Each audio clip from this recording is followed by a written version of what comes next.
देखो बच्चों, ये हमने पूरा रिप्रोडक्शन की यूनिट मैंने खत्म कर दी है, पूरा जेनेटिक्स मैंने खत्म कर दिया है।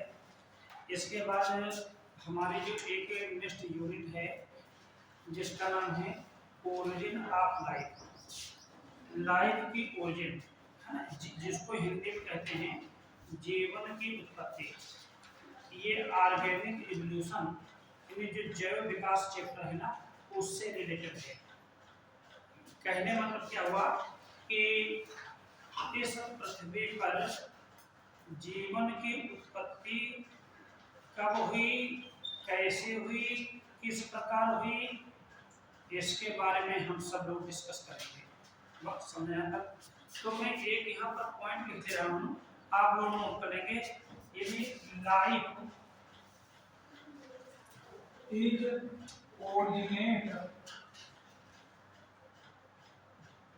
after the origin of universe and earth, यानी लाइफ की जो ओरिजिन हुई है ना बेटा ना, कब हुई है? After the origin of universe and earth. Universe मतलब आपका क्या होता है, जिसको हम ब्रह्मांड कहते हैं, ठीक है। और अर्थ, भाई हम सब लोग अर्थ पर ही तो हैं, तो अर्थ नहीं होगी तो लाइफ कैसे होगी? ठीक, तो life is originate after the origin of universe and earth. अब ये जो ओरिजिन ऑफ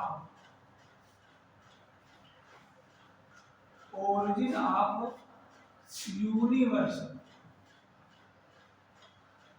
ये ब्रह्मांड की उत्पत्ति कब हुई है ये पूछा जाए तो हम सब बच्चों को ऐसा लिखना है 20 है ना बिलियन ईयर्स एगो।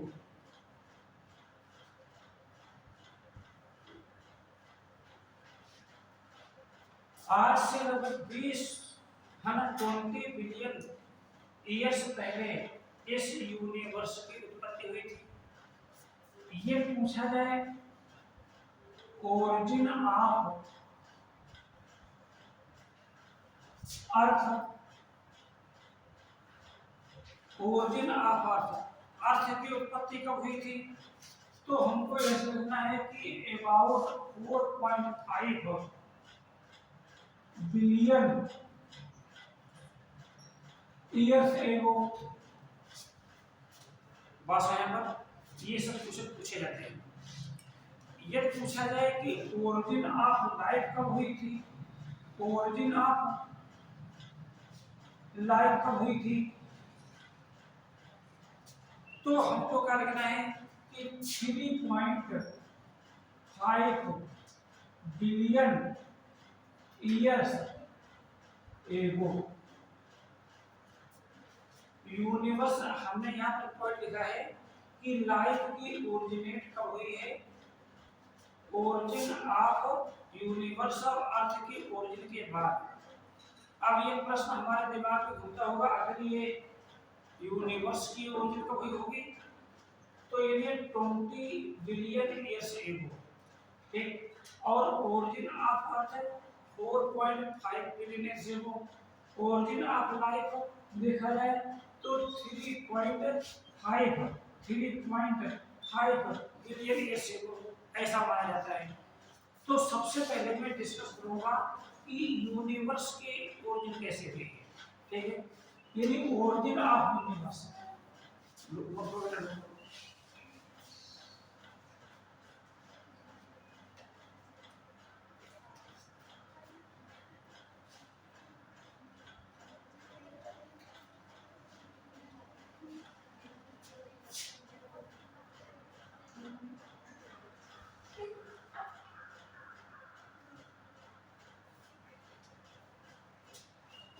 अब पूछा जाए कि यूनिवर्स है क्या, ठीक है ना, ब्रह्मांड क्या है, ठीक है ना।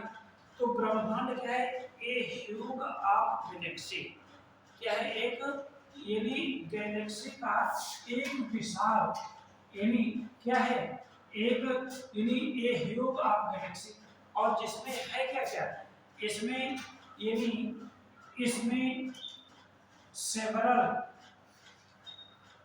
स्टार्स हैं, बस है, सेवरल स्टार्स इसमें है, और क्या है, इसमें अनेकों प्रकार के क्लाउड है ना, जो गैसेस है, यानी गैसेस ऑफ क्लाउड्स, यानी जो बादल है ना, जो एक गैस के ही बने होते हैं, ठीक है। तो ये और क्या क्या हो सकता है, इसमें डस्ट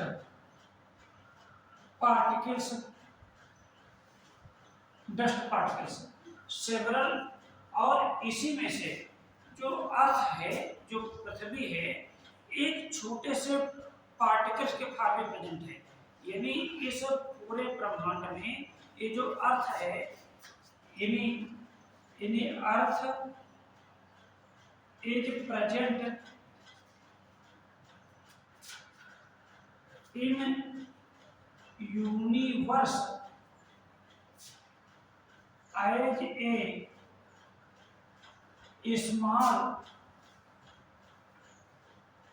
पार्टिकल, यानी इनमें हमने क्या बताया कि जो सबसे पहले जाने यूनिवर्स से क्या, एक ये ह्यूज ऑफ गैलेक्सी जिसमें अनेकों स्टार्स हैं, गैसेस ऑफ क्लाउड्स हैं, डस्ट पार्टिकल्स हैं, और इन्हीं में से जो अर्थ है, मतलब एक छोटे से पार्टिकल इलेक्ट्रॉन के रूप में प्रेजेंट है। अब ये जो जियोलॉजिस्ट ये मानते हैं कि ये जो यूनिवर्स है, जो 20 बिलियन ईयर्स एगो है ना, इससे पहले कब हुई थी, ओरिजिन हुई थी। तो ये जो है ध्यान देंगे, ये एक जो यूनिवर्स था,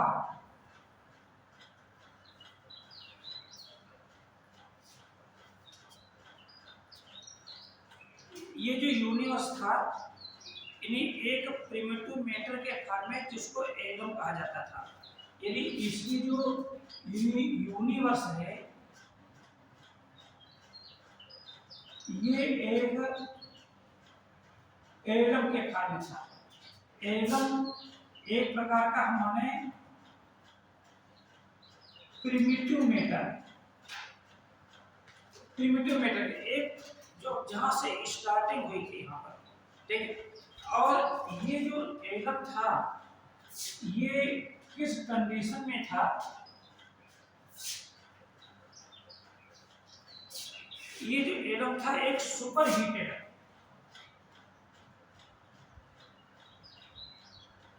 यानी अति तप्त के रूप में, सुपर हीटेड का मतलब क्या आता है, यानी अति तप्त के फॉर्म में था, ठीक। और यानी ये एक डेंस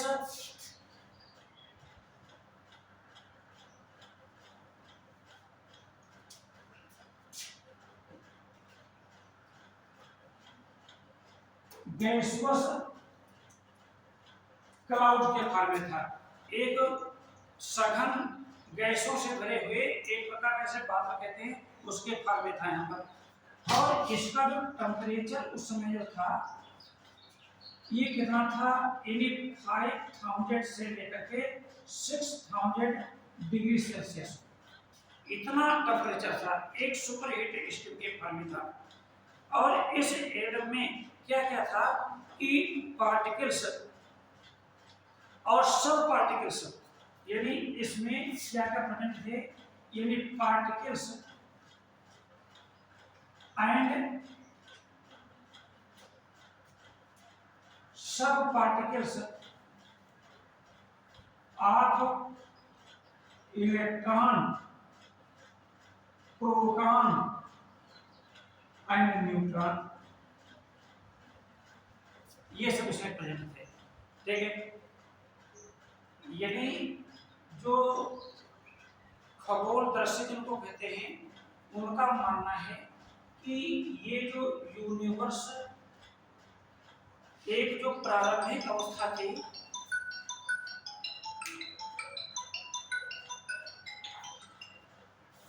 हेलो, हाँ हेलो,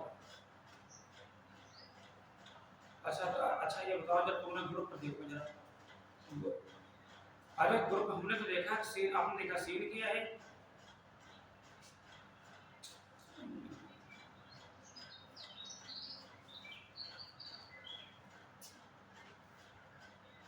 नहीं भाई हमने मैसेज डाला था बेटा, देखो देखा था, देखो देखो, हाँ तो ये दोबारा बात है, हमने ग्रुप पर कल ही डाल दिया था, हाँ हाँ, कल भी 2 बजे से होगा, ठीक है।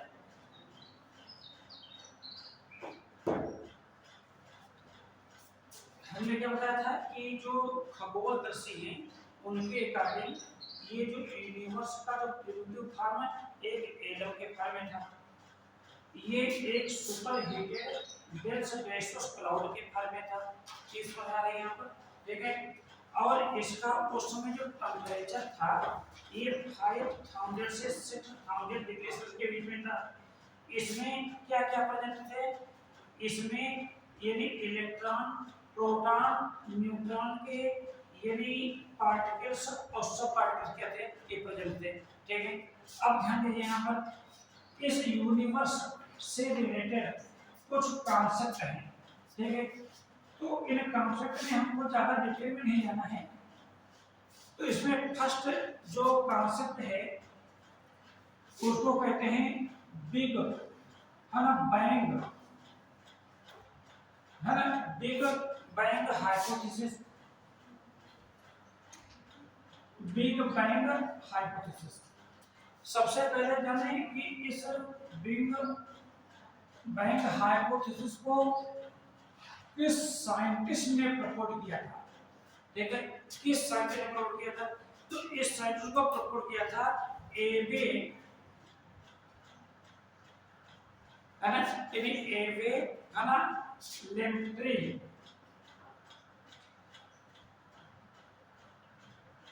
एवे लेम्प्रे, है ना, और एक गैमो और एक डिक, ये साइंटिस्ट थे, उन्होंने इसको प्रपोज किया था। और ये साइंटिस्ट क्या मानते हैं कि जो एटम है जहां से स्टार्टिंग हुई है एक कॉस्मिक डस्ट पार्टिकल के फॉर्म में है, यानी एटम जो होता है, हमने भी वीडियो में नाम बताया था, यानी atom was present in the form of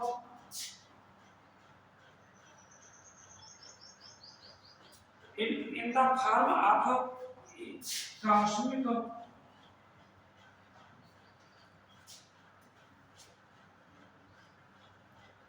dense particle,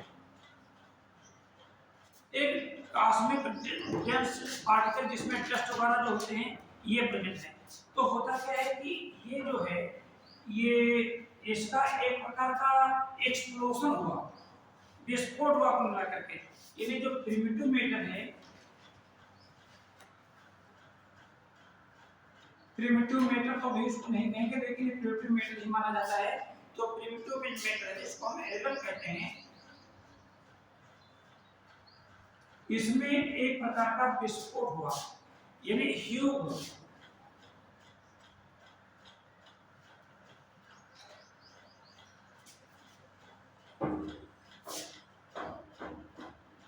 एक प्रकार का विशालकाय विस्फोट हुआ इसके अंदर, एक ऐसा माना जाता है।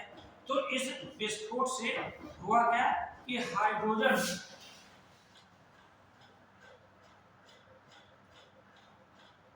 और हीलियम,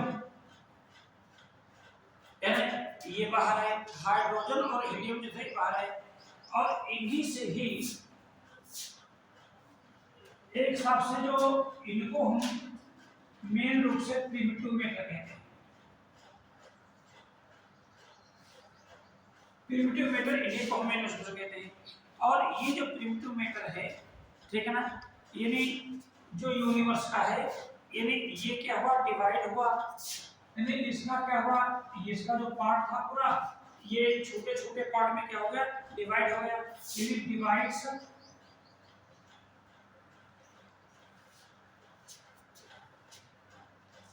सेवरल पार्ट, अनेकों छोटे छोटे पार्ट में क्या हो गया, डिवाइड हो गया, और हर एक पार्ट से क्या हुआ, एक नई गैलेक्सी बन गई, यानी each part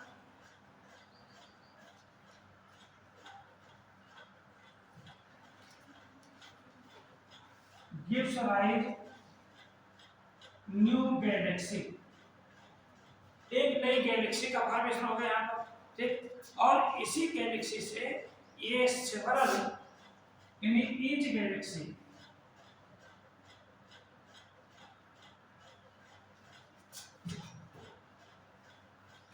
gives rise several stars, ये डिफरेंट टाइप के जो स्टार या प्लेनेट जो बने वो सब इसी प्रकार से बने यहाँ पर, ठीक है। तो ये हमने क्या बताया, यानी ये बिग बैंग, ये जो हाइपोथेसिस है, तो इसको हम यानी कॉस्मिक इवोल्यूशन के नाम से भी जानते हैं, इसको कहते हैं cosmic evolution. Big bang hypothesis को सबसे पहले पूछा जाए एग्जाम में कि साइंटिस्ट ने प्रपोज किया, तो एक कई बार पूछा गया, तो साइंटिस्ट का नाम है एवे लिम्ब्रे, ठीक है ना, बेमो और टिक नामक साइंटिस्ट ने क्या किया था, प्रपोज किया था। इन साइंटिस्ट के अकॉर्डिंग, यानी जहां से स्टार्टिंग होती है यूनिवर्स की, वो क्या था, एक एटम था, ठीक, जो एक कॉस्मिक डस्ट पार्टिकल या डस्ट पार्टिकल के फॉर्म में ये प्रेजेंट था यहाँ पर। ये जो प्रिमिटिव मैटर है, इसका एक विस्फोट हुआ, तो विस्फोट से यानी हाइड्रोजन हीलियम, ये दो एटम रिलीज हुए, इन्हीं एटम को वास्तविक रूप से ये पहली बार निकले थे ना, तो ये प्रिमिटिव मैटर माना गया, और इन ये जो प्रिमिटिव मैटर जो थे, ये छोटे छोटे भागों में क्या हो गए, डिवाइड हो गए, फिर हर एक भाग से एक नई गैलेक्सी बन गई, ठीक है, और हर एक गैलेक्सी से अनेकों प्रकार के क्या बने, एक प्रकार के स्टार्स बने। ये बिग बैंग हाइपोथेसिस क्या करते हैं, ये प्रपोज करते हैं, ठीक है। इसके बाद एक सेकंड यानी हाइपोथेसिस प्रपोज की गई,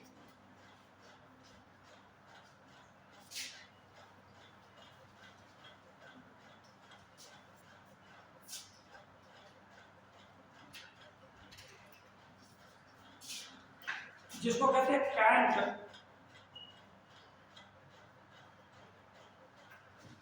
है ना, कैंट, देखना, लेप्लेस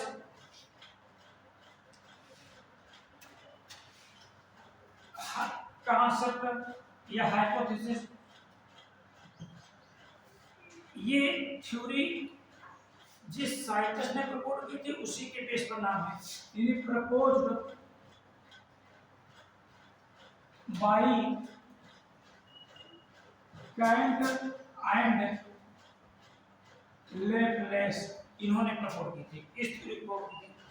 तो ये थ्योरी क्या डिफाइन करते हैं कि जो हमारा जो सोलर सिस्टम है, वाज ओरिजिनेट फ्रॉम रोटेटिंग, यानी आवर सोलर सिस्टम,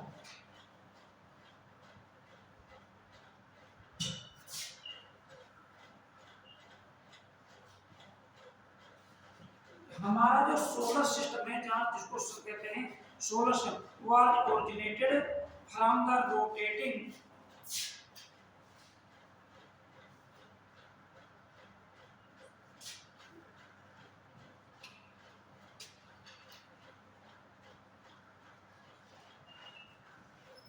एक रोटेटिंग, है ना, गैसियस बॉडी से, यानी रोटेटिंग, यानी of super heated and flattened Galaxy,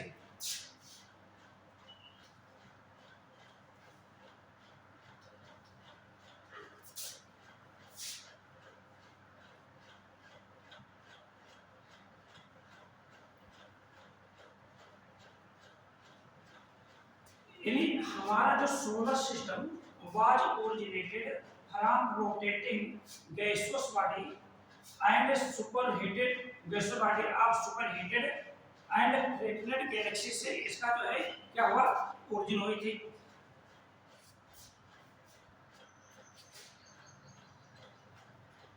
ये जो गैसियस बॉडी है जिससे सोलर सिस्टम डेवलप हुआ है, कंटेन जिसमें है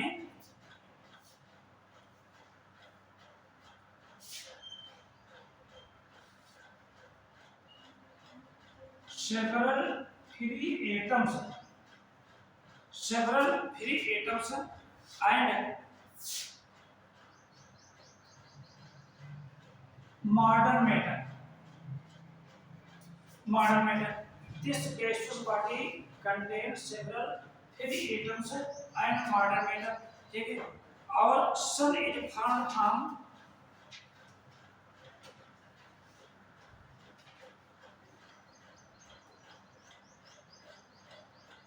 इस सन का निर्माण किसे हुआ,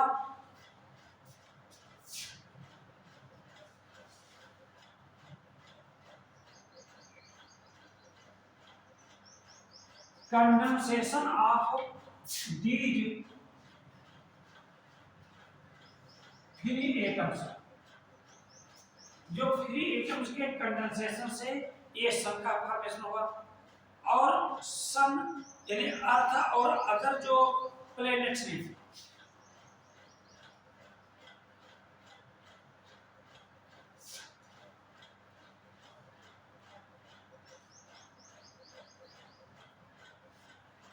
द अर्थ एंड अदर जो प्लैनेट्स हैं, ठीक है, यानी फॉर्म्ड फ्रॉम द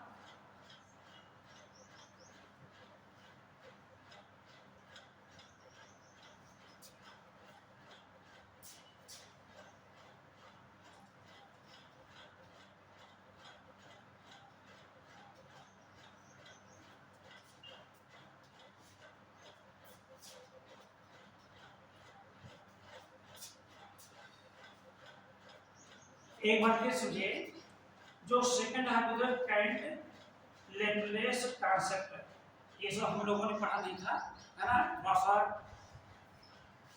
सबसे पहले इसको जाने कि करंट और लेप्लेस का कॉन्सेप्ट को किया था।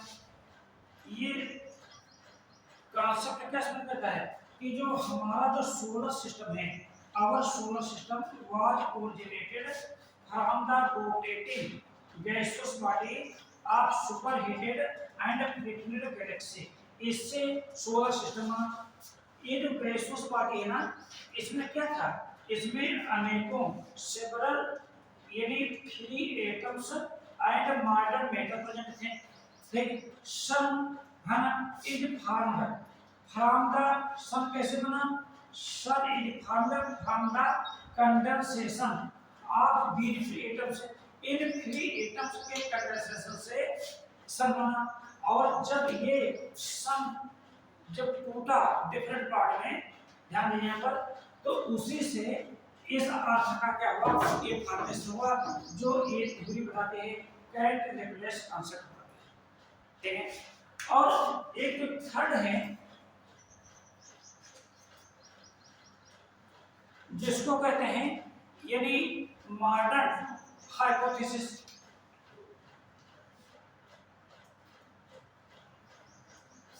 Modern hypothesis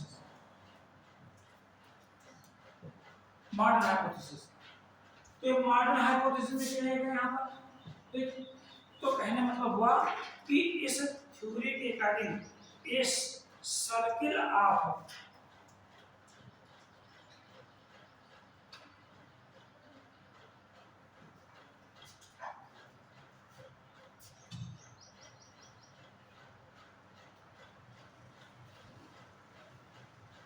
A circle of circular plates was present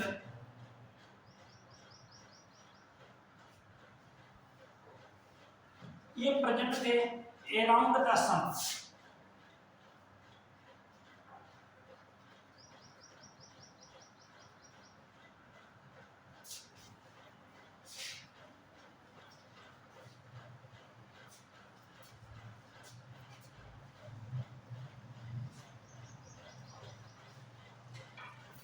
ये circle of circular clouds was present around the sun, ठीक है।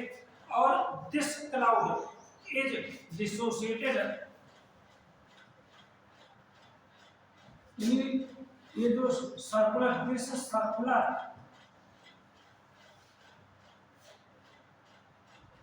क्लाउड्स डिसोसिएटेड, ये डिसोसिएटेड का क्या होता है, टूट जाना, है ना, डिसोसिएटेड, ठीक है ना, into several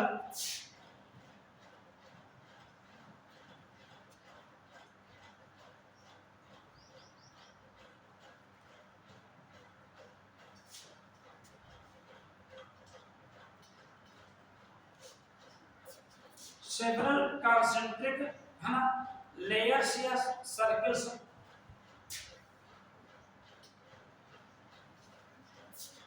This circular clouds dissociated into several concentric layers या circles, ठीक है।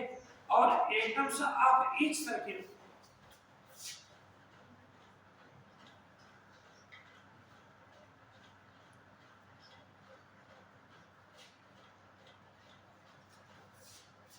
different circle है ना, the atom of, है ना, each circle becomes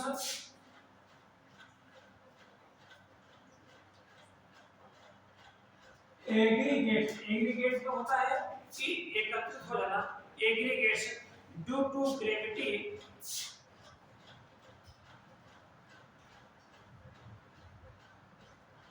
and rotation. Gravity और रोटेशन से क्या हो गए, एक जगह पर क्या हो गए, एकत्र हो गए, ठीक। एंड ईच सर्कल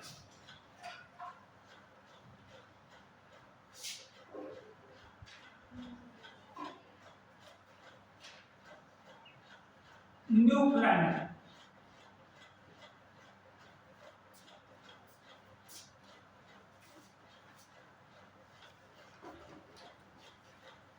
हमने यहाँ पर क्या लगाया, मॉडर्न जो हाथ दूसरे क्या एक्सप्लेन करते हैं कि सन के चारों ओर, सन के, सुने ध्यान से, सन के चारों ओर ये सर्कुलर क्लाउड का एक सर्किल था, ठीक है ना। सन के चारों ओर यानी सर्कुलर क्लाउड का क्या था, एक सर्किल था, घेरा था, ठीक है।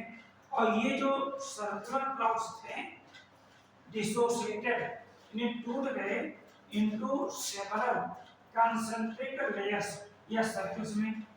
और the atoms of each circle, यानी हर सर्कल के जो एटम्स हैं ये एग्रीगेट्स हुए हैं, इसके बेस पर, ग्रेविटी और रोटेशन की प्रॉपर्टी के बेस पर, और हर एक सर्कल से एक नया प्लैनेट बन गया। तो ये यूनिवर्स के ओरिजिन के बारे में बात करें थे। सेकंड यानी ओरिजिन ऑफ अर्थ, और अर्थ की ओरिजिन किस प्रकार हुई। तो ध्यान देंगे, अभी मैंने बताया था कि अर्थ की जो ओरिजिन है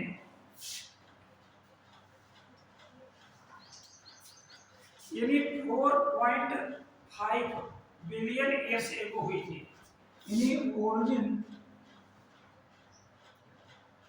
ऑफ अर्थ यानी 4.5 बिलियन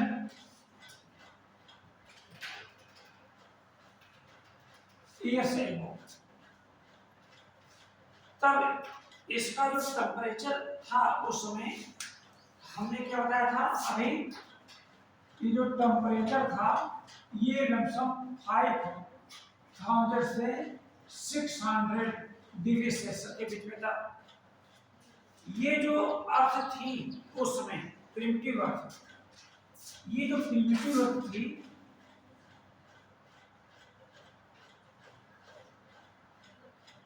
किस प्रकार की थी, एक हॉट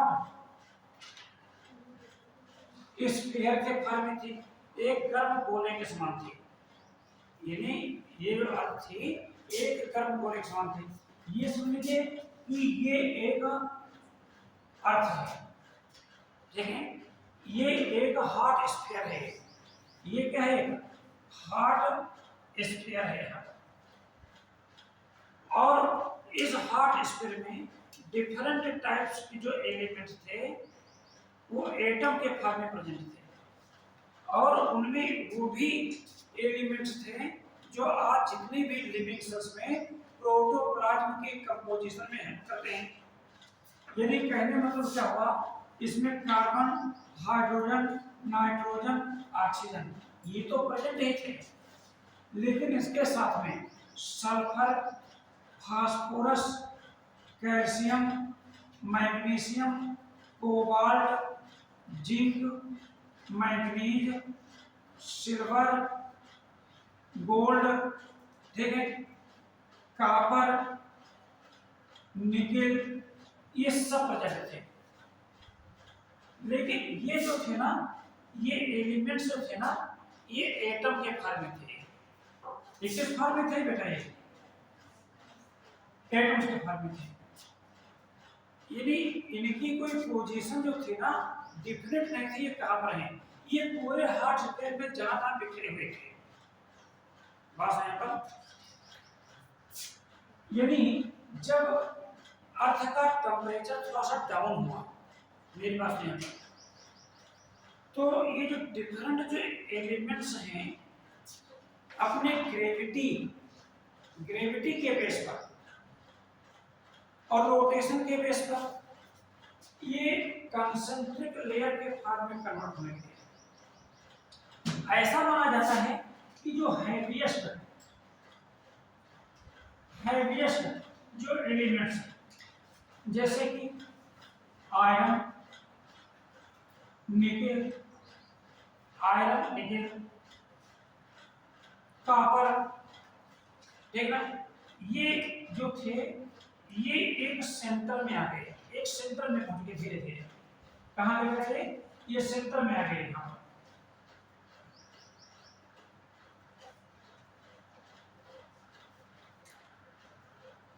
और इस सेंटर को नाम दिया गया कोर। क्या नाम दिया गया, कोर नाम दिया गया, ठीक है, जो हैवीएस्ट एलिमेंट्स थे। कुछ जो हल्के थे, ध्यान देना यहाँ पर, जो थोड़ा सा हल्के थे ये मिडिल पार्ट में आने लगे, मिडिल पार्ट, जैसे कि है ना कोबाल्ट, जिंक, मैग्नीज, मैग्नीशियम, ठीक ना, सिल्वर, गोल्ड,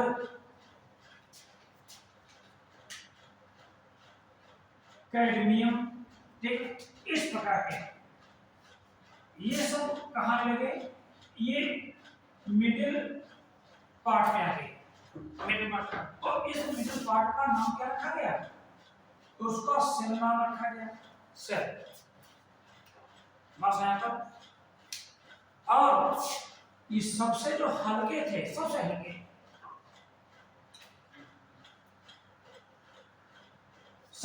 थे, जैसे कि carbon, hydrogen, nitrogen, oxygen. Carbon, hydrogen, nitrogen, oxygen,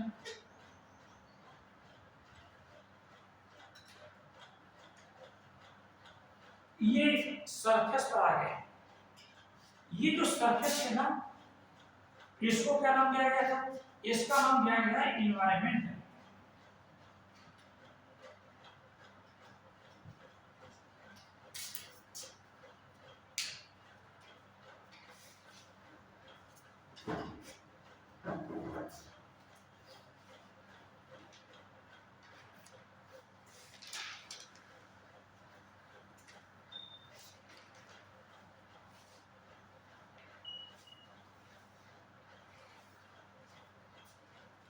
अर्थ देखिए, एक प्रिमिटिव अर्थ, इसको हम क्या कहते हैं प्रकार का, ये प्रिमिटिव अर्थ एंड एनवायरनमेंट,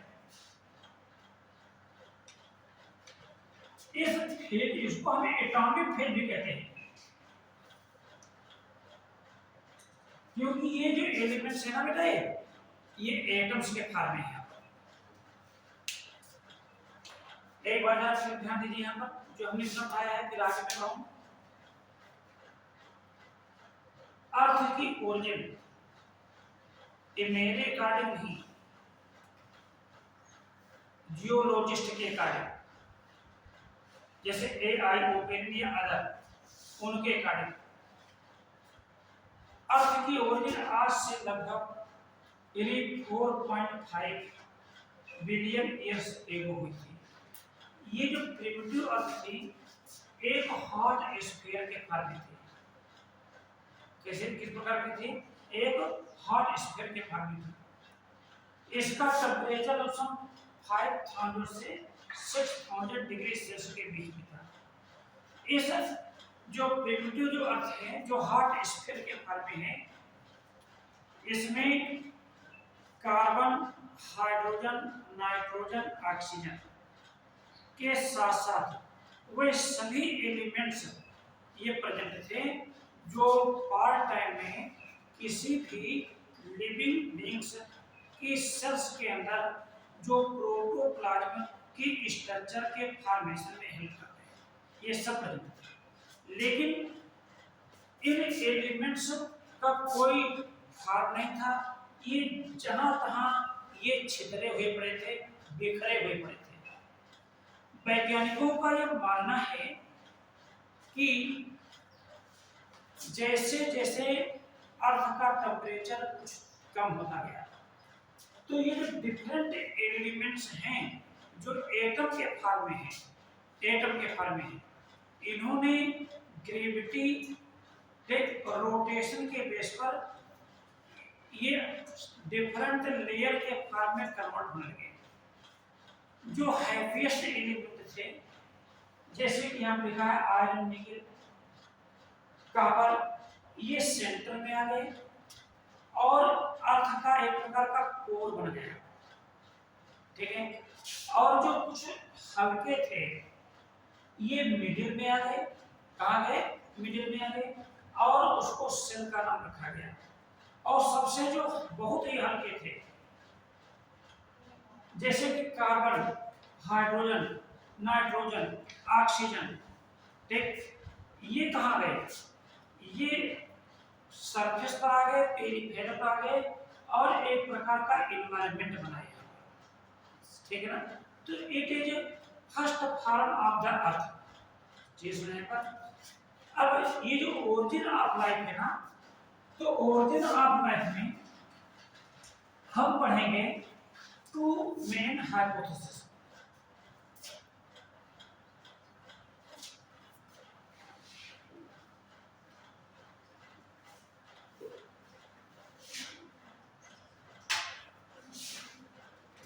ये जो ओरिजिन ऑफ लाइफ है ना, ओरिजिन ऑफ लाइफ से रिलेटेड हम पढ़ेंगे, यानी ओरिजिन ऑफ लाइफ से रिलेटेड जो थ्योरी प्रपोज की गई हैं या कॉन्सेप्ट प्रपोज किए गए हैं, उनको टू कैटेगरी में डिवाइड करेंगे।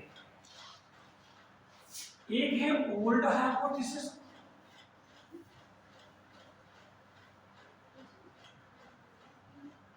इनको हम प्रिमिटिव हाइपोथेसिस भी कह सकते हैं।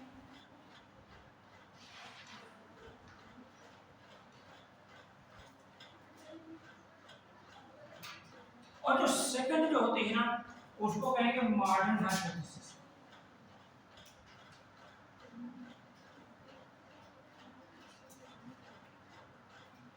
मॉडर्न हाइपोथेसिस, ये जो ओल्ड हाइपोथेसिस है ना, इसमें जो थ्योरी है, इसमें जो फर्स्ट थ्योरी है उसको कहते हैं theory of special selection.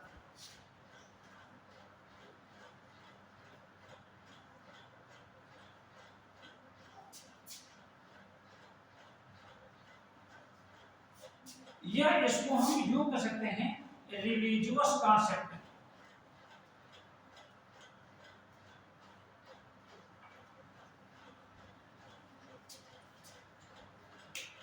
Second जो थ्योरी है उसको कहते हैं cosmozoic theory.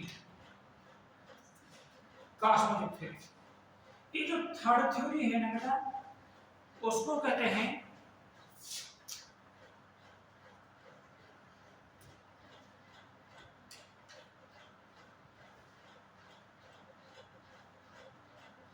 Theory of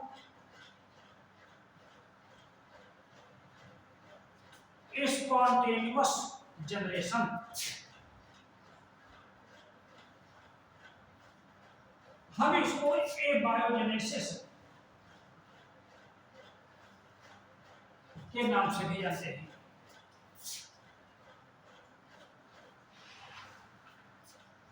theory of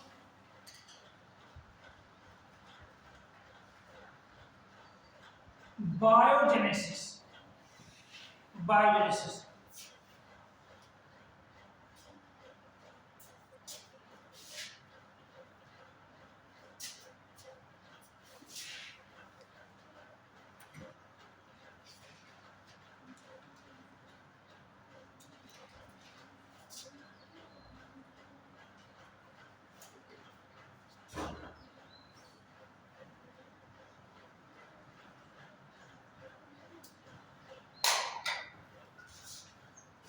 एक एक थ्योरी को थोड़ा सा शॉर्ट में लिखेंगे, डिटेल में ज्यादा नहीं पढ़ाएंगे, ठीक है। ये जो theory of the spacious relation है ना, जो फर्स्ट थ्योरी है, ठीक है।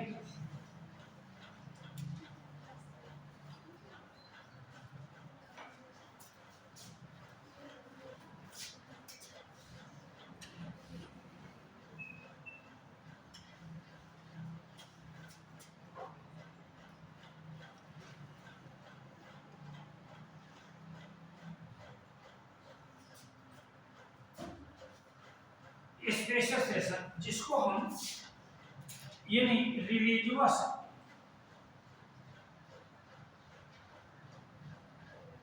थ्योरी या कॉन्सेप्ट कहते हैं। ये थ्योरी क्या सर करते हैं? ये थ्योरी एक्सप्लेन ये करती है कि लाइफ वाज क्रिएटेड बाय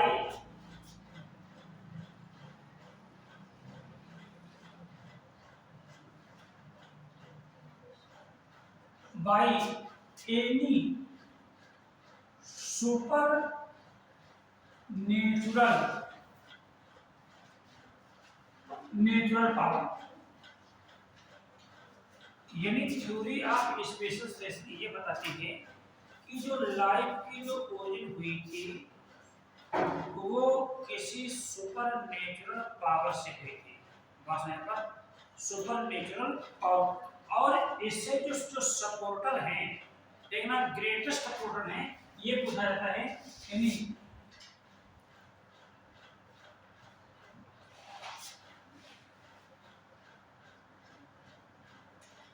ये कौन है? फादर सुरेजे।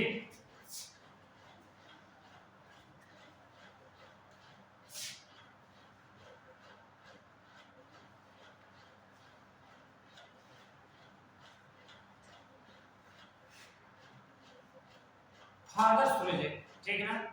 फादर सुरेजे यानी ये क्या है, इसके एक मेन सपोर्टर है। यहाँ तक कि एरिस्टोटल भी इस पर विश्वास करते थे। मेरी बात सुनो, फादर सुरेजे यानी ये क्या है, एक ग्रेटेस्ट क्या है, सपोर्टर है।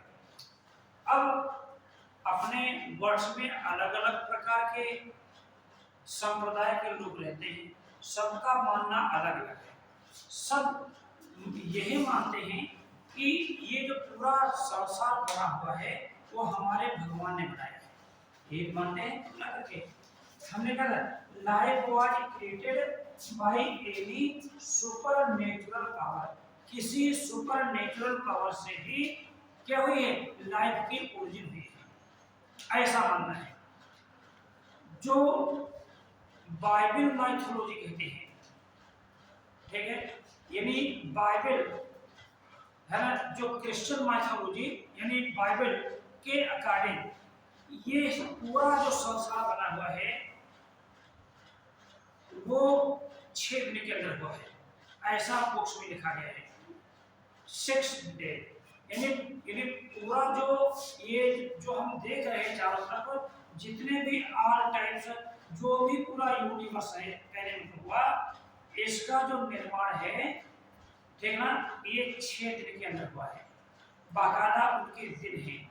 पहले दिन ये बना, मेरे पास है पर, दूसरे दिन ये बना, तीसरे दिन ये बना, चौथे दिन ये बना, पांचवें दिन बना, ठीक, छठे दिन मेरे पास है पर, ये छठे दिन ये फर्स्ट मैन का फॉर्मेशन हुआ। यानी पूरा जो है, इन्हीं जो बाइबल है ना, इन्हीं जो क्रिश्चियन माइथोलॉजी है, इन्हीं बाइबल के according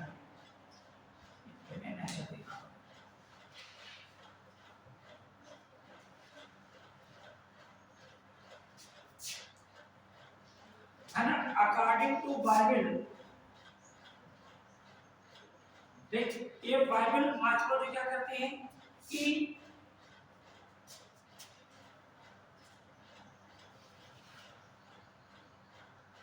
universe and life is originate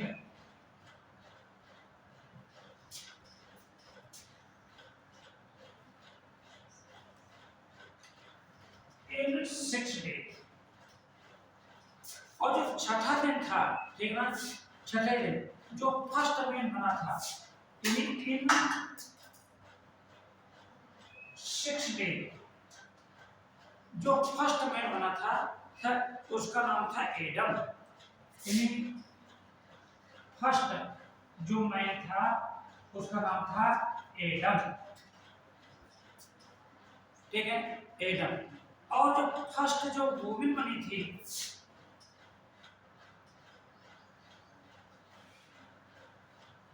उसका नाम ईव था।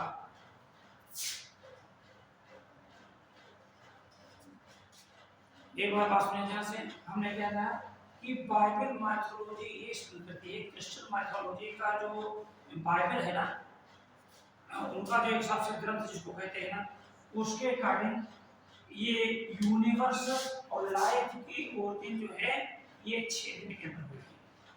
उनकी बुक्स में बाकायदा लिखा है कि फर्स्ट डे क्या बना, सेकंड डे क्या बना, थर्ड डे क्या बना, फोर्थ डे क्या बना हुआ, फिफ्थ डे, सिक्स्थ डे में ये फर्स्ट मैन बना जिसका नाम एडम रखा गया। और फिर ऐसा माना गया इसी एडम की जो 12 रिब है, 12वीं फसली है, उसी से फर्स्ट वुमेन यानी ईव का डेवलपमेंट हुआ, ईव ओरिजिन हुई, ठीक। लेकिन हिंदू माइथोलॉजी क्या कहती है, ठीक है, according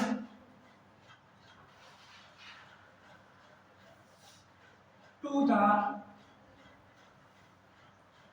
Hindu mythology,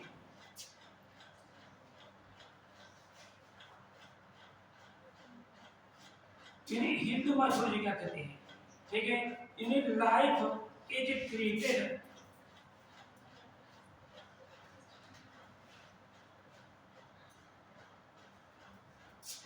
bye God, जिसको कहते हैं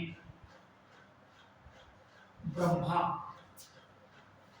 ब्रह्मा ने सब कुछ बनाया है, हम सब लोग जानते हैं भाई, आपने सीरियल भी देखा होगा कि ब्रह्मा ने ही सब कुछ बनाया है। ऐसा जो हमारा पवित्र ग्रंथ है जिसको पुराण कहते हैं ना, उसमें बाकायदा ये लिखा हुआ है कि गॉड, डेमन, ह्यूमन ये ब्रह्मा के हेड से बने।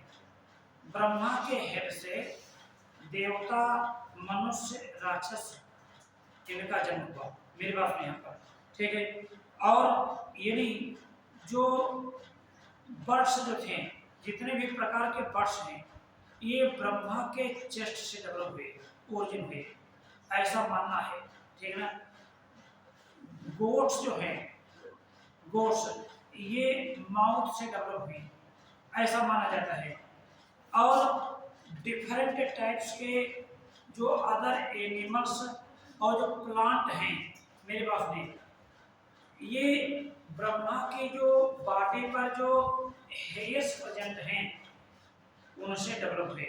ऐसा हिंदू माइथोलॉजी में, ये हिंदू माइथोलॉजी में जो पुराण है उसमें इसका एक्सप्लेनेशन किया गया है। लेकिन साइंस ये थ्योरी जो होती है रिजेक्टेड है साइंस के थ्रू, क्योंकि रीजन क्या है, इसका कोई भी साइंटिफिक एविडेंस नहीं है। यानी दिस थ्योरी है ना रिजेक्टेड, क्यों रिजेक्ट हो गई है ना, due to late scientific evidence, यानी कोई वैज्ञानिक प्रमाण न होने के कारण ये हम लोग विश्वास करते हैं लेकिन वैज्ञानिक नहीं विश्वास करते हैं।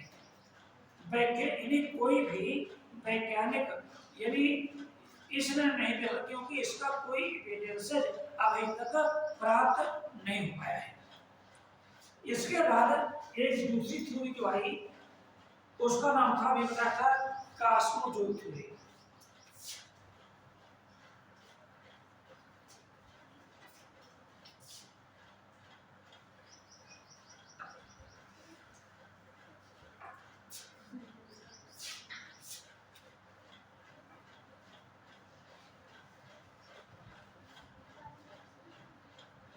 कॉस्मोजोइक थ्योरी, तो सबसे पहले जाने कि इस कॉस्मोजोइक थ्योरी जो हमारे क्वेश्चन बनते हैं वो मैं यहाँ पर नोट कर दे रहा हूँ। इसको प्रपोज किसने किया था? एक साइंटिस्ट जिनका नाम था रीटर या रीचर पढ़े या इसको हम रीटर पढ़े, इन्होंने इसको प्रपोज किया था। लेकिन इसको सपोर्टेड कौन थे? एरहेनियस नामक साइंटिस्ट थे।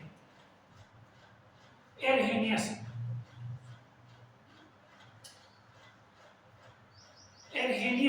है ना नामक जो साइंटिस्ट थे, ये क्या थे? इसके एक सपोर्टर थे। ये थ्योरी क्या एक्सप्लेन करती है? देख, लाइफ इज ओरिजिनेट, ये थ्योरी का नाम होती है in life is originated from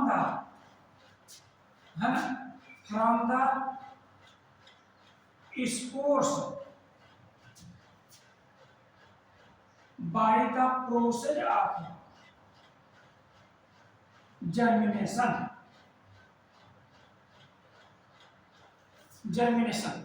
यानी स्पोर्स के जर्मिनेशन से, ठीक है, यानी ये जो स्पोर्स लाइफ इज ओरिजिनेटेड कहाँ? ऑन द अर्थ पर। किससे हुई थी? स्पोर्स, हमने स्पोर्स का नाम तो सुन रखा है, स्पोर्स बनते हैं प्लांट में, तो स्पोर्स के जर्मिनेशन से। और ये स्पोर्स आए कहाँ से थे? यानी बीज स्पोर्स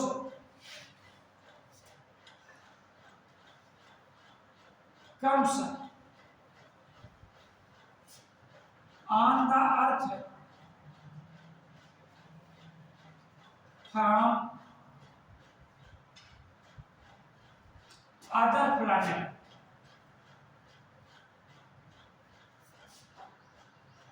अन्य ग्रहों से आए थे। प्लैनेट मतलब क्या होता है? अन्य ग्रहों से आए थे। देखिए, these spores comes on the earth from other planet, अन्य ग्रहों से आए थे। ध्यान देंगे यहाँ पर, ये थ्योरी भी धीरे धीरे रिजेक्ट हुई। रीजन क्या था कि ये जो स्पोर्स थे, देखना, एडवर्स कंडीशन में सर्वाइव नहीं कर सकते। स्पोर्स एडवर्स कंडीशंस में क्या हो जाते हैं? डेड हो जाते हैं, डीजेनरेट हो जाते हैं। तो जहां जिस प्लेनेट से आए थे वहां की कंडीशन जो थी कैसी थी? मोर एडवर्स थी। और इतने एडवर्स कंडीशंस में ये जो स्पोर्स सर्वाइव नहीं कर सकते। जब स्पोर्स सर्वाइव ही नहीं कर सकते तो फिर इनका अर्थ तक आ पाना पॉसिबल ही नहीं था। ठीक, जब पॉसिबल नहीं हुआ तो इनका जर्मिनेशन कैसे हो गया? प्रश्न ये बनता है। यानी इस थ्योरी है ना, रीजन क्या था कि जो प्रिमिटिव एटमॉस्फेयर था, प्रिमिटिव एटमॉस्फेयर। इसमें जो गैसेस थी, ये गैसें क्या थी? अल्ट्रा वायलेट रेडिएशन वाली थी। टेम्परेचर बहुत हाई था, तो इस हाई टेम्परेचर में अल्ट्रा वायलेट रेज की प्रेजेंस में ये स्पोर्स सरवाइव नहीं कर पाते थे, ये डेड हो गए थे। जब डेड हो गए थे तो फिर ये यहाँ पर यानी अदर प्लेनेट से अर्थ तक कैसे आए? ये एक जो है प्रश्न बना रहा लोगों में, साइंटिस्ट में, जिससे ये थ्योरी थी ये भी धीरे धीरे क्या हो गई? रिजेक्टेड हो गई। ठीक है बेटा, जरा उनके बाद फोन पर जरा कि इमेजिंग करनी जरा डाल देना।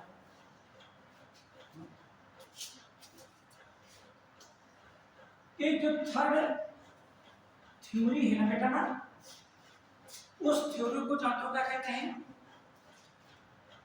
थ्योरी ऑफ स्पॉन्टेनियस जनरेशन, यानी थ्योरी ऑफ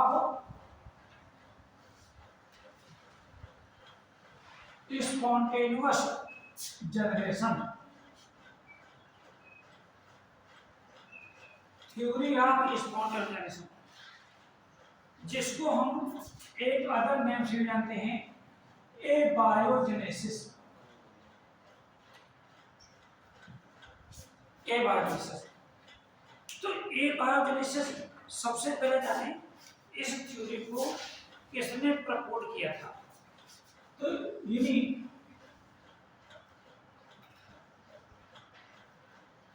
जो फादर ऑफ बायोलॉजी है एरिस्टोटल,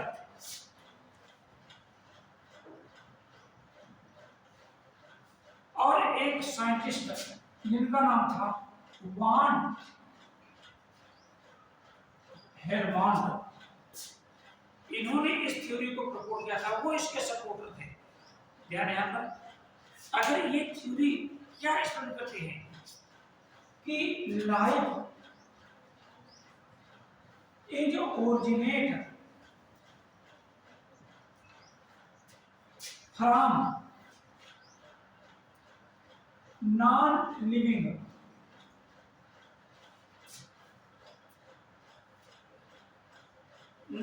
मैटर, ये थ्योरी का करते हैं ये लाइफ की जो ओरिजिन हुई है ना, किसी भी नॉन लिविंग मैटर से हुई है। ठीक है, ऐसे बहुत से एग्जाम्पल मिलते हैं जो हम सभी को ये सोचने पर मजबूर कर देते हैं कि जो लाइफ की जो ओरिजिन है ये नॉन लिविंग मैटर से ही हुई है। ऐसे बहुत से पॉइंट हैं। ठीक है, ऐसा माना जाता है ना कि जैसे कि जो मक्खियां होती है ना, हाउस फ्लाई, कहते हैं कि गंदगी से अपने आप उत्पन्न हो जाते हैं।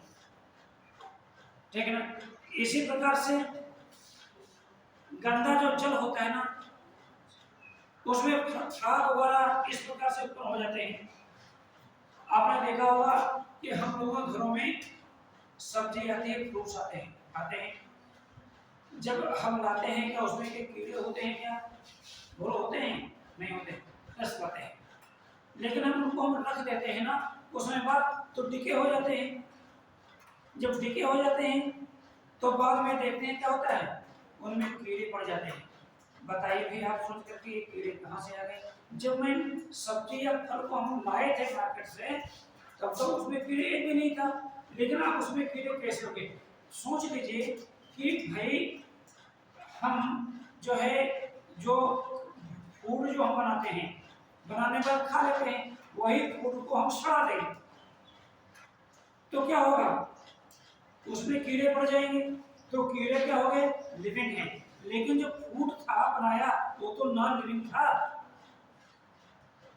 बात है पर यानी यहां तक कि जो इजिप्ट कंट्री है जिसको मिस्र देश कहते हैं, इजिप्ट कंट्री, मिस्र देश, उसमें एक नदी है जिसको हम नील रिवर, नील नदी कहते हैं। मिस्र देश में एक नदी है जिसको क्या कहते हैं? नील नदी कहते हैं मिस्र देश में। तो वहां के जो लोगों का आज भी मानना है, क्या मानना है? आज ये मानना है कि जब यानी सूर्य की गर्मी उस नदी की में कीचड़ पर पड़ती है तो कीचड़ गर्म हो जाता है। जब यानी सुपर हीटेड सन रेज ये कहाँ पड़ती हैं, ये नदी के कीचड़ में पड़ती हैं, तो वो कीचड़ क्या हो जाता है, मड क्या हो जाता है, गर्म हो जाता है। तो ऐसी कंडीशन में वहाँ के लोग आज भी मानते हैं कि डिफरेंट टाइप्स जो एनिमल्स हैं जैसे फ्रॉग, टोड, ठीक ना, यानी एलिगेटर, क्रोकोडाइल, ठीक ना, स्नेक, ये सब ऑटोमेटिकली उत्पन्न हो जाते हैं, ऐसा मानना है। आज भी हम लोग भी कहीं ना कहीं इस पर विश्वास करते हैं। थोड़ा बहुत कहते हैं ना कि बालों को साफ सफाई निकली जाए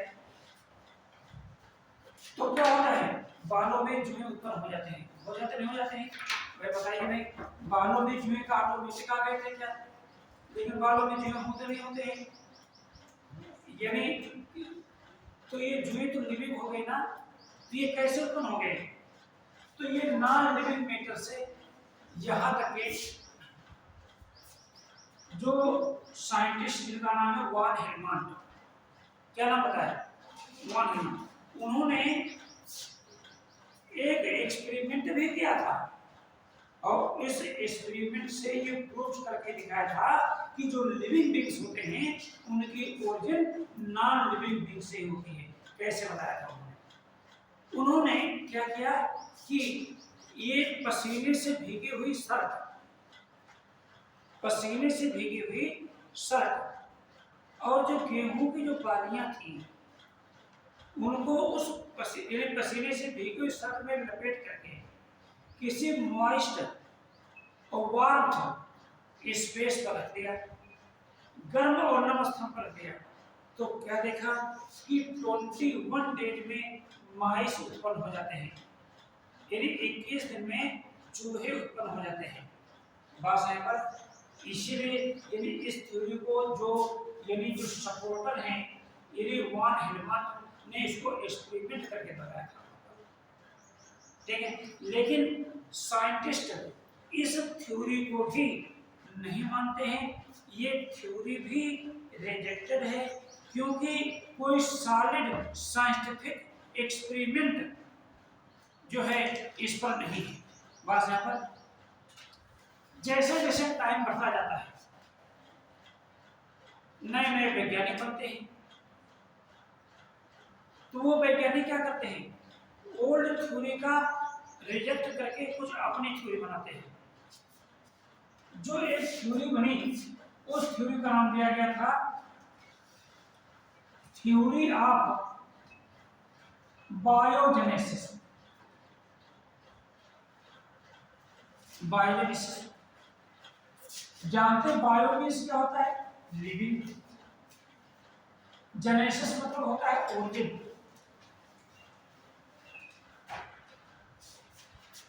जेनेसिस मतलब क्या होता है, ओरिजिन, मतलब क्या हुआ है, न्यू ऑर्गेनिज्म, कहने मतलब हुआ ये थ्योरी क्या शुरू करती है, न्यू ऑर्गेनिज्म, जो नए जीवधारी होते हैं, न्यू ऑर्गेनिज्म है ना, कैन बी फॉर्म्ड, ये बनते हैं from pre existing organism. New organism बनते हैं फ्रॉम प्री एग्जिस्टिंग ऑर्गेनिज्म से। मेरी बात यहाँ पर प्री एग्जिस्टिंग जो पहले से है, जिसको हम एकदम उसके फॉर्म जानते हैं, यानी ओमनिस वीवम,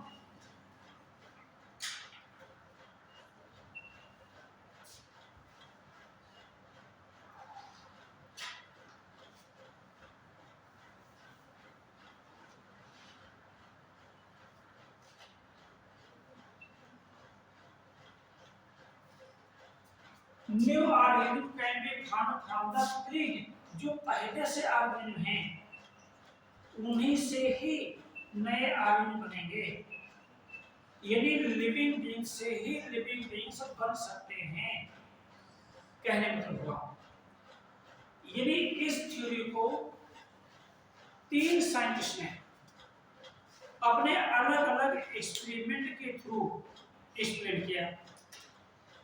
थ्योरी को हम ज्यादा डिटेल में इसमें नहीं करें, लेकिन तो वैसे बताएंगे। यानी फ्रांस के वैज्ञानिक जिनका नाम था फ्रांसिस्को रेड्डी, इन्होंने क्या किया था, एक 3 साइंटिस्ट, पहला क्या नाम था फ्रांसिस्को रेड्डी, सेकंड लेजोरो स्पेलेंजानी और थर्ड लुई पास्चर। इन्होंने अपने अलग अलग एक्सपेरिमेंट के थ्रू एक्सपेरिमेंट किया और एक्सपेरिमेंट के थ्रू ये प्रूव किया कि जो new organism can B from the pre existing organism. अब जैसे रेड्डी ने क्या एक्सपेरिमेंट किया था, तो रेड्डी ने यानी फ्रांसिस्को रेड्डी ने क्या किया था कि एनिमल्स के मीट को, मांस को, मेरे पास नहीं आता, इन्हें खूब बॉइल किया था, मांस बिल्कुल गला दिया था। ये क्यों किया? क्योंकि मांस में जितने भी माइक्रो ऑर्गेनिज्म हैं वो नष्ट हो जाए। अब वो जो गला हुआ मांस था उसमें कोई भी ऑर्गेनिज्म नहीं था। अब उस गले हुए मांस को 3 सेपरेट जार में रख दिया था। एक जार को तो बिल्कुल ओपन कर दिया था, खुला रखा था। एक जार को एक मसलिन क्लॉथ से कवर कर दिया था और एक जार ऐसा था जिसको कार्ब से सील कर दिया था, बिल्कुल सील कर दिया था। यानी उसमें न तो एयर अंदर की बाहर जा सकती थी, न तो बाहर की अंदर आ सकती थी।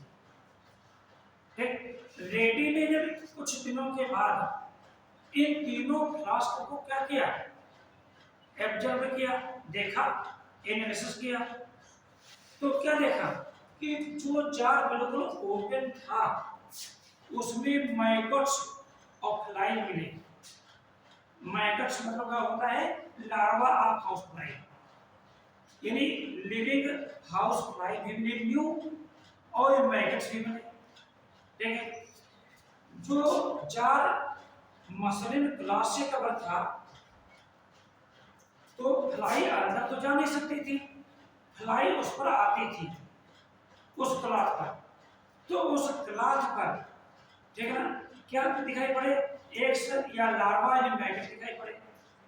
लेकिन प्रश्न यहाँ पर यह बनता है कि जो जार बिल्कुल सील्ड था, जिसमें एयर न तो आ सकती थी न तो जा सकती थी, बस यहाँ पर, तो उस जार में किसी भी प्रकार को मीट वैसे का वैसे रखा, इसमें किसी भी प्रकार के ऑर्गेनिज्म डेवलप नहीं हुए। भाषा था, तो कहने मतलब हुआ यदि वान हेरमंट की ये थ्योरी सही थी कि लिविंग बीइंग्स नॉन लिविंग से डेवलप होते हैं, तो थर्ड जार में भी ये मैगट्स या लिविंग बीइंग्स डेवलप हो जाने चाहिए, लेकिन ऐसा नहीं हुआ। ठीक है, इन्होंने क्या बताया कि भाई ये जो मांस था जार में रखा वो डिके हुआ, डिके से क्या हुई, इसकी स्मेल इन्वायरमेंट में पहुंची, तो इन्वायरमेंट में फ्लाई उड़ करके आई, अट्रैक्ट हुई, फ्लाई ने आपस में रिप्रोडक्शन किया और उसी फ्लाई से क्या बनी, न्यू फ्लाई बन गई। यहाँ पर सिचुएशन है यहाँ पर, ठीक है। तो ये क्या है, थ्योरी ऑफ बायोजेनेसिस को प्रूव करता है एक्सपेरिमेंट। इसी प्रकार से ध्यान देंगे यहाँ पर लेजोरो स्पेलेंजानी ने भी इसी प्रकार का एक्सपेरिमेंट किया। उन्होंने एक फ्लास्क में, ठीक ना, यानी घास है ना, और कुछ मटेरियल्स यानी वाटर या और कुछ मिला करके इसको बॉइल किया, ठीक, और फिर उस फ्लास्क में कार्क लगा दिया, यानी सील बंद कर दिया। इसमें भी जब कई दिनों के बाद जब देखा गया तो इसमें भी किसी भी प्रकार का लिविंग ऑर्गेनिज्म डेवलप नहीं हुआ, ठीक है। लेकिन जब इसको कार्क को ओपन कर दिया मांसाकार को क्या कर दिया, ओपन कर दिया, रिमूव कर दिया, तो क्या देखा कि कुछ समय बाद उसके अंदर लिविंग ऑर्गेनिज्म जो थे वो डेवलप हो गए। ठीक है, यानी ये जो एयर है, इन्वायरमेंट, इसमें लिविंग बींग्स प्रेजेंट होते हैं। ये लिविंग बींग्स अंदर आए, इनमें क्या हुआ, रिप्रोडक्शन हुआ, और उसी रिप्रोडक्शन से एक न्यू ऑर्गेनिज्म बने। Similarly, a new experiment is done by father of microbiology, who is Louis Pasteur। इसी प्रकार का एक एक्सपेरिमेंट यानी लुई पास्टर ने किया, जिनको हम फादर ऑफ माइक्रोबायोलॉजी के नाम से भी जानते हैं। ठीक है, इन्होंने एक थ्योरी भी प्रपोज की थी जिसका नाम था germ theory. Who propose germ theory? किसने प्रपोज की थी? लुई पास्टर ने प्रपोज की थी। समझ में चाहिए यहाँ पर।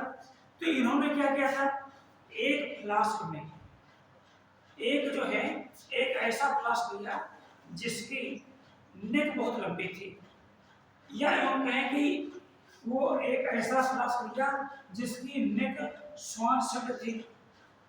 जैसे मान लेते हैं ये एक फ्लास्क है, ये इसकी नेक है, यहाँ पर ये नेक कैसे थी, इस प्रकार से, इस प्रकार से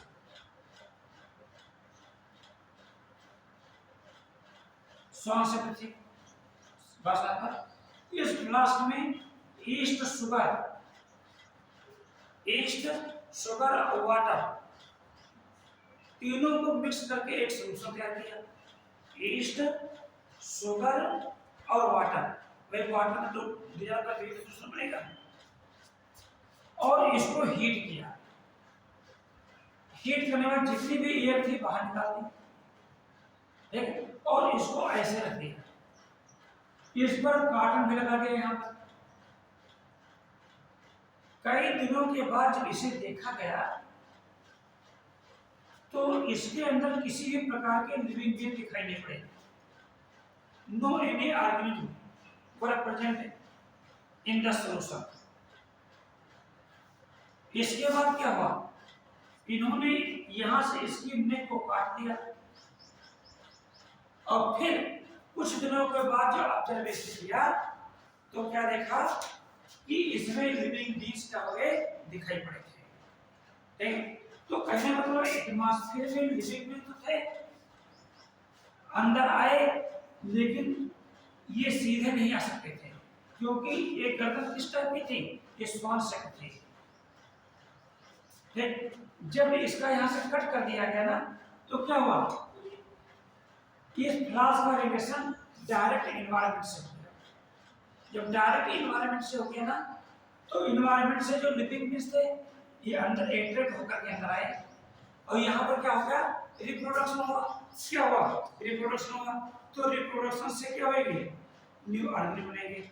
तो कहने मतलब हुआ कि थ्योरी ऑफ बायोजेनेसिस ये क्या प्रूफ करती है कि न्यू ऑर्गेनिज्म, जो नए ऑर्गेनिज्म बनेंगे, can be farmer from the pre existing organism, जो पहले से ऑर्गेनिज्म है उन्हीं से ही जब उनमें रिप्रोडक्शन होगा तभी जो होंगे।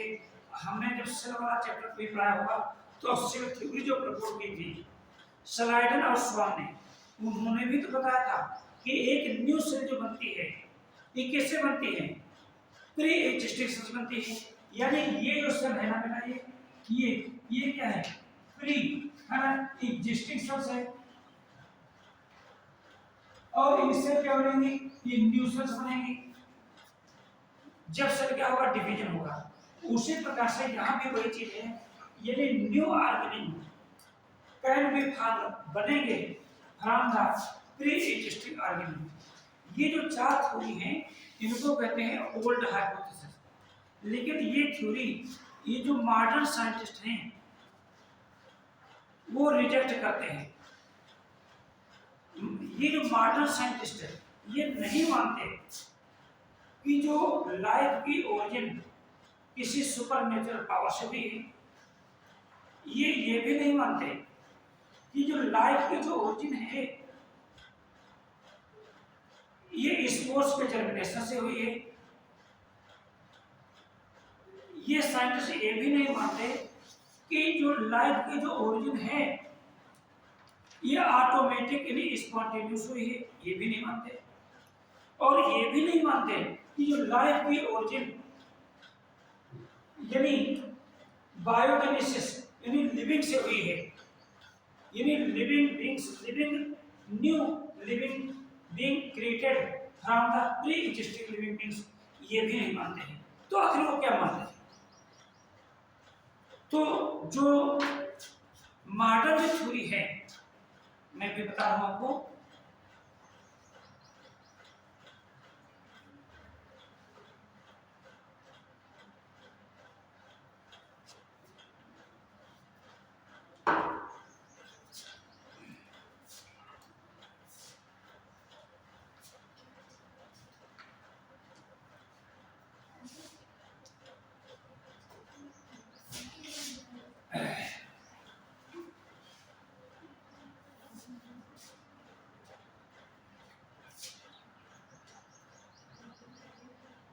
मॉडर्न हाइपोथेसिस ये सबसे इंपॉर्टेंट थ्योरी है about the origin of life.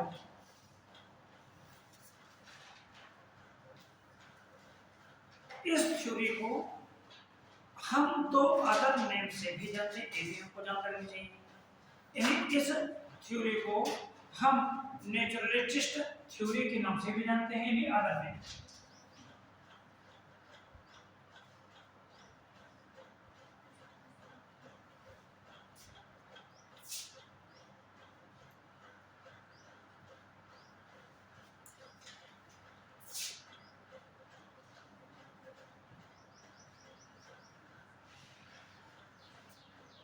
इस थ्योरी को हम कीमोसिंथेटिक थ्योरी भी के नाम से जानते हैं।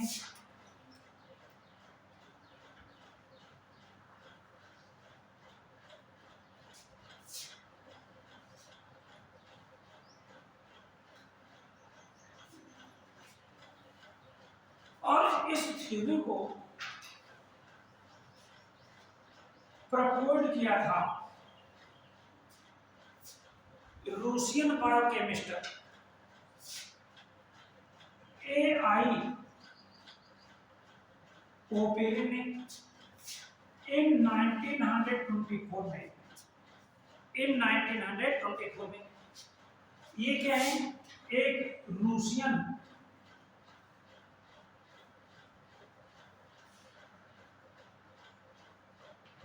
बायोकेमिस्ट, और इसको सपोर्ट किया था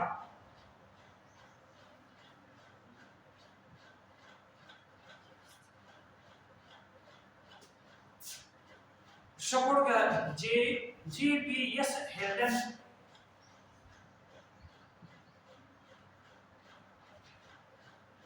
JBS हेल्डन ये क्या है? एक ब्रिटिश साइंटिस्ट है।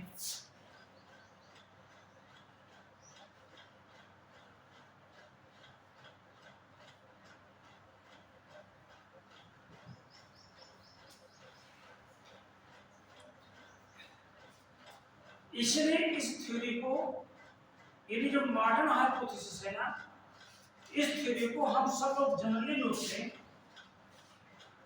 AI ओपेरिन थ्योरी के नाम से जानते हैं। ये थ्योरी आखिर बताती क्या है, यानी इस थ्योरी का मकसद क्या है? ये थ्योरी आखिर इतनी इंपॉर्टेंट है क्यों? तो ये थ्योरी ये बताती है कि ये जो प्रिमिटिव लाइफ है, प्रिमिटिव लाइफ यानी प्रारंभिक जीवन है ना,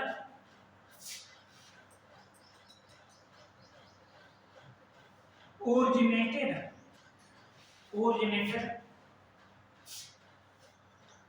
इन वाटर बॉडी।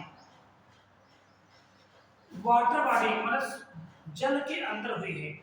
अभी हम सब लोग जितना विश्वास करते हैं कि फर्स्ट जीव लिविंग बीइंग खाने होगा समुद्र के जल में, कहने मतलब होगा, यानी वाटर बॉडी।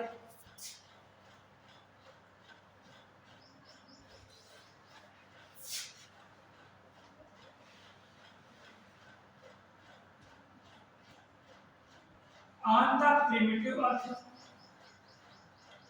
कैसे? By the condensation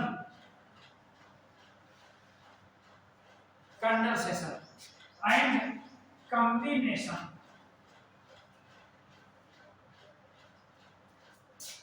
of inorganic and organic matter. ये थ्योरी ये एक्सप्लेन करते हैं कि समुद्र के जल में, ठीक मेरी बात नहीं, यानी प्रिमिटिव अर्थ में जो वाटर बॉडी थी उसमें इनऑर्गेनिक और ऑर्गेनिक मैटर के कॉम्बिनेशन और कंडेंसेशन से ही लिविंग बीज डेवलप हुए, ये कहने में एआई ओपेन ने ये अपनी इस थ्योरी को डिटेल में एक्सप्लेन करने के लिए 7 स्टेप बताए, ठीक है ना। 7 स्टेप में ओरिजिन ऑफ अर्थ पहले बारे हम पढ़ चुके हैं, ओरिजिन ऑफ अर्थ हम पढ़ चुके हैं, ठीक है ना। तो ये जो स्टेप हैं देखें,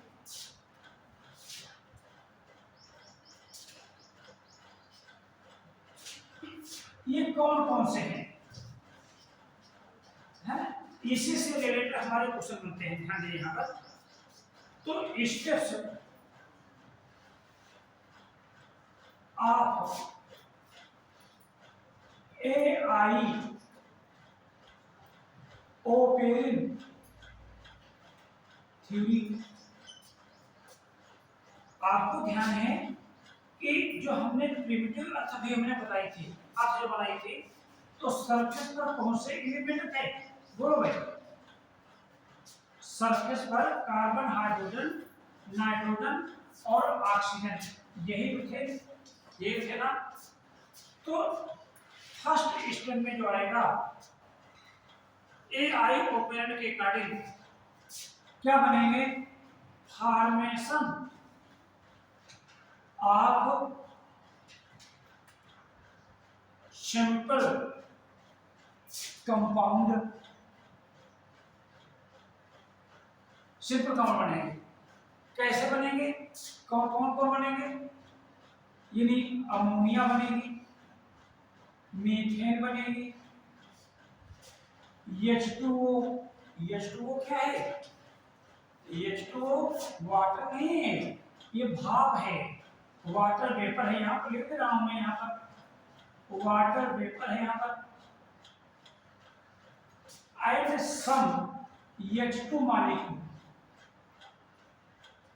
इनका फॉर्मेशन हुआ है, ठीक है। बस यहाँ पर ये जो प्रिमिटिव अर्थ बनी थी, मेरी बात यहाँ पर, तो ये प्रिमिटिव अर्थ ये रिड्यूसिंग फॉर्म में थी, यानी जो प्रिमिटिव इन्वायरमेंट है और जो मॉडर्न इन्वायरमेंट है, इसमें एक सबसे बड़ा डिफरेंस ये है, जो primitive environment was reducing but the modern atmosphere is oxidising. उस समय हाइड्रोजन एटम जो थे एक्टिवेट थे, इस समय ऑक्सीजन एटम क्या है, एक्टिवेट है। यहाँ पर जो प्रिमिटिव इन्वायरमेंट था ना, उसमें ऑक्सीजन नहीं थी, ऑक्सीजन फ्री फॉर्म में नहीं थी, यदि थी तो मेटल फॉर्म में थी, जिसका कोई यूज नहीं था। जब ऑक्सीजन नहीं थी तो जीवन भी नहीं था। मॉडर्न एटमॉस्फेयर में क्या है, ऑक्सीजन प्रेजेंट है, समझना चाहिए यहाँ पर, ठीक है। और ओजोन भी नहीं थी तब, ठीक। अल्ट्रावायलेट रेज, कॉस्मिक रेज, ये सब जो है रेड प्रेजेंट थी, जो एक एनर्जी प्रोवाइड करती थी। इस समय एनर्जी सन से हमको प्राप्त होती है, बात है यहाँ पर। तो ये कहने मतलब हुआ, ये जो अभी जो अर्थ आपने बनाया था, यहाँ पर इस प्रकार से ध्यान है यहाँ पर, तो यहाँ पर कार्बन, हाइड्रोजन, नाइट्रोजन, ऑक्सीजन ये प्रेजेंट थे ना। तो कहने मतलब हुआ कि नाइट्रोजन और प्लस हाइड्रोजन ये जब आपस में मिलेंगे तो बन जाएगी क्या, अमोनिया बन जाएगी। यहाँ पर क्या बन जाएगी, अमोनिया बन जाएगी। यानी ये तो एटम है ना बेटा ना, एटम है ना, ध्यान दीजिए यहाँ पर, ये जो एटम होते हैं ना, एटम जब आपस में जुड़ते हैं तो हमने केमिस्ट्री पढ़ा होगा, उससे मॉलिक्यूल बन जाएंगे। मॉलिक्यूल बनेंगे तो बनेंगे, एटम से क्या बनेंगे, मॉलिक्यूल बनेंगे। अब मॉलिक्यूल और एटम जब आपस में कंबाइन होंगे, मॉलिक्यूल और एटम कंबाइन होंगे तो कंपाउंड बन जाएंगे भाषा पर। तो कहने मतलब हुआ हम यो सीधे कहते हैं नाइट्रोजन हाइड्रोजन के कंबाइन से क्या बन गई, अमोनिया। और देखिए यहाँ पर कार्बन और हाइड्रोजन के कंबाइन से क्या बना, यहाँ पर मीथेन बनेगी। मान लेते हैं यहाँ पर हाइड्रोजन और प्लस ओ, आप इससे H2O बनेगा, बनेगा नहीं बनेगा, यानी H प्लस H यानी ये H2। हमारे कहने मतलब हुआ चाहे अमोनिया बने या बने मीथेन या बने H2O ने पिघला के पेपर भाप बने या हाइड्रोजन मॉलिक्यूल, ये सब हाइड्रोजन की प्रेजेंस में काम हुआ था। क्योंकि उस समय प्रिमिटिव एटमॉस्फेयर में ये जो थे, ध्यान दीजिए यहाँ पर, ये हाइड्रोजन एटम एक्टिवेट है। समझ में चीज आ रही है यहाँ पर, ये एटम, ये जो कंपाउंड है यहाँ पर, ये कंपाउंड ये गैसोस फॉर्म में थे, गैस के फॉर्म में थे। अमोनिया तो गैस आज भी है, मीथेन भी गैस है, लेकिन H2O जो था ये वाटर नहीं था। अभी हमने क्या बताया था, ये वाटर वेपर के फॉर्म में था। देखें अर्थ का टेम्परेचर बहुत हाई था, तो ये कंपाउंड अर्थ पे नहीं थे, ये इन्वायरमेंट में थे, कंपोनेंट में थे। इन्हें these are compounds were present in primitive atmosphere in the form of the gases, gas के रूप में थे। समझ में चाहिए यहाँ पर, जब अर्थ का टेम्परेचर थोड़ा सा डाउन हुआ तो ये जितने कंपाउंड थे ये सब आपस में मिलकर के क्या बना लिया, यानी डेंस क्लाउड बना लिए। क्या बना लिए, यानी क्लाउड का फॉर्मेशन हो गया। तो बस यहाँ पर आज भी हम यानी हम क्लाउड बनाने का प्रयास करते हैं लैब के अंदर। यानी ये जो गैसेस होती है ना बेटा ना, जब वाटर वेपर इससे मिलेगा तो क्या बनेगा, क्लाउड बन जाएगा। भाई अभी गर्मियों के दिन आ रहे हैं, देख रहे हैं ना, टेम्परेचर जब हाई होगा, ठीक है, भाप ऊपर जाएगी और एनवायरनमेंट में गैसेस हैं, ये सब जब मिक्स होंगी तो क्या बना लेगी, एक क्लाउड बना लेगी। अब सोचिए ध्यान से, क्लाउड जब बनेंगे तो पानी बरसेगा नहीं बरसेगा, बरसेगा नहीं बरसेगा, ठीक है। तो क्या होगा, जब क्लाउड से जब क्या होगा, ये रेनफॉल होगा, ठीक है। तो रेनफॉल हुई ना, तो अर्थ का टेम्परेचर क्या था, बहुत हाई था ना। आपने देखा होगा कि हम तवे पर जो रोटी बनाते हैं ना, और बनाने के बाद जब पानी डालते हैं तो क्या होता है, पानी तुरंत जो होता है ड्राई होकर वेपर फॉर्म हो जाता है। ऐसे हो रहा था अर्थ में, पानी गिरता था और पानी वाटर वेपर के फॉर्म में चला जाता था। जैसे आपने देखा हो बरसात के दिनों में पानी बरसा, आसमान साफ हुआ और 1 घंटे बाद देखा कि फिर आसमान में बादल छा गए, फिर पानी बरसा। साइंटिस्ट का ये अनुमान है मेरे पास में यहाँ पर कि ये जो रेनफॉल थी ये लगातार होती रही, और लगातार होते रहने से अर्थ में ये जो हार्ड अर्थ थी इसमें डिफरेंट चेंजेज आए। वो जो चेंजेज आए, क्या चेंज आए, तो कहीं पर यानी बड़े बड़े ओशन बन गए, कहीं पर माउंटेन बन गए, बस यहाँ पर कहीं पर वैली बन गई, है ना, इस प्रकार का चेंजेज आया, यानी ओशन बन गए। जब ओशन बन गए ना तो क्या हुआ, ये कंपाउंड अब एनवायरनमेंट में ना रह करके कहाँ गए, ओशन वाटर में आ गए। यानी ये फर्स्ट स्टेप में ये सिंपल कंपाउंड बने थे। आपको ध्यान होना चाहिए कि ये सिंपल कंपाउंड ये बने, यानी फर्स्ट स्टेप में ये सिंपल कंपाउंड कौन कौन से थे, उनके नाम हमने बताए, methane, ammonia, water vapour and some molecules of the hydrogen, ये बने थे। अब ये कंपाउंड एनवायरनमेंट से कहाँ गए थे बेटा, ओशन वाटर। तो हमारा सेकंड स्टेप क्या करता है, इनसे बनेंगे ऑर्गेनिक कंपाउंड, ये भी सिंथेसिस है। Of organic compound, organic compound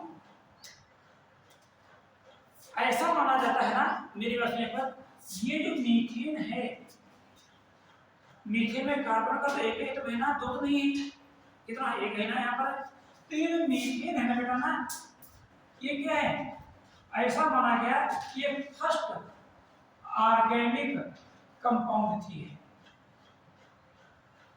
ठीक ना, मीथेन क्या है फर्स्ट। अब ये मीथेन कहाँ है, ये वाटर में है, ओशन वाटर में है। ओशन का जो वाटर था, ओशन वाटर ये खोल रहा था क्योंकि टेम्परेचर बहुत हाई था। ऐसे जैसे हम वाटर को हीट करते हैं और वाटर बॉईल होने लगता है, इसी प्रकार का जो वाटर जो है ओशन में बॉइल्ड कंडीशन में था, सुपर हीटेड स्टीम बन रही थी। बात यहाँ पर, यानी इस सुपर हीटेड स्टीम से डिफरेंट कंपाउंड भी बन रहे थे।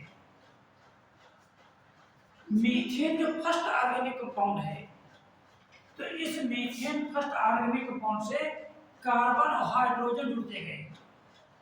बस यहाँ पर एक कार्बन जुड़ा तो दो हाइड्रोजन जुड़े, तो इस मीथेन से ईथेन का फॉर्मेशन हुआ, C2H6, ठीक ना।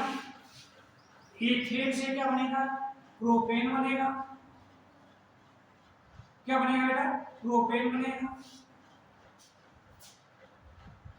प्रोपेन से क्या बनेगा, ब्यूटेन बनेगा, जुड़ते जाएंगे, एक सीक्वेंस बनती जाएगी, ब्यूटेन, पेंटेन, हेक्सेन, ऑक्टेन, ये सब बनते हैं। कहने का मतलब हुआ एक कार्बन जुड़ा इस प्रकार से, ध्यान दें यहाँ पर C2H6, C3H8, C4H10, इस प्रकार से बनते गए, क्लियर है ना। और लास्ट में ये जो ये बने ना, ये कंपाउंड यानी super heated steam, super heated steam की हेल्प से ये एथिल अल्कोहल और ये मेथिल अल्कोहल में कन्वर्ट हो गए, एथिल अल्कोहल और मेथिल अल्कोहल में कन्वर्ट हो गए। जैसा यहाँ पर ये सब जो प्रोसेस हो रही थी ना, ओशन के अंदर हो रही थी, और इस प्रोसेस को कंप्लीट करने के लिए एनर्जी कहां से मिलती थी, सन से तो मिलती नहीं थी। सन उस समय डेंस क्लाउड प्रेजेंट थे, तो सन की जो लाइट है नीचे तक आ ही नहीं जाती थी, लेकिन सन से निकलने वाली अल्ट्रावायलेट रेज जो होती थी ये आ जाती थी, और इनको न्यू कंपाउंड के फॉर्मेशन करने के लिए एक प्रकार की एनर्जी जो होती थी ये प्रोवाइड करती थी, ठीक है ना, जिससे ये न्यू कंपाउंड लगातार बनते गए। देख, मीथेन फर्स्ट ऑर्गेनिक कंपाउंड है, इसी मीथेन से क्या बना था, मेरे पास में था क्या बना था, ईथेन, प्रोपेन, ब्यूटेन, पेंटेन, इस प्रकार बनते गए, और ये कंपाउंड सुपर हीटेड स्टीम की प्रेजेंस में एथिल अल्कोहल और मेथिल अल्कोहल में क्या हो गए, कन्वर्ट हो गए। अब एथिल अल्कोहल मेथिल अल्कोहल से ध्यान दीजिएगा, यदि एथिल अल्कोहल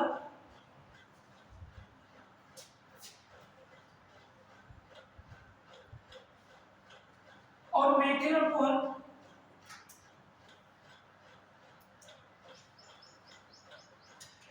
इनसे, ध्यान देगा, एथिल अल्कोहल मेथिल अल्कोहल, इनसे यदि जो सुपर हीटेड स्टीम हुई, सुपर हीटेड स्टीम की प्रेजेंस में ये 6 इंपॉर्टेंट ऑर्गेनिक कंपाउंड बने। ये जो 6 इंपॉर्टेंट ऑर्गेनिक कंपाउंड बने वो क्या थे, पहला था शुगर बना, ठीक है, दूसरा अमीनो एसिड बना, ठीक है, तीसरा ग्लिसरॉल बना, चौथा क्या बना, फैटी एसिड बना, फैटी एसिड बना। इन्हें सिंथेसिस ऑफ ऑर्गेनिक कंपाउंड कौन कौन बने थे, sugar, amino acid, glycerol, fatty acid, purine.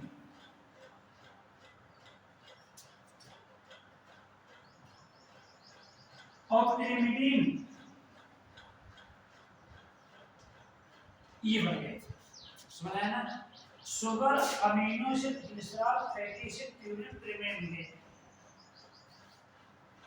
वही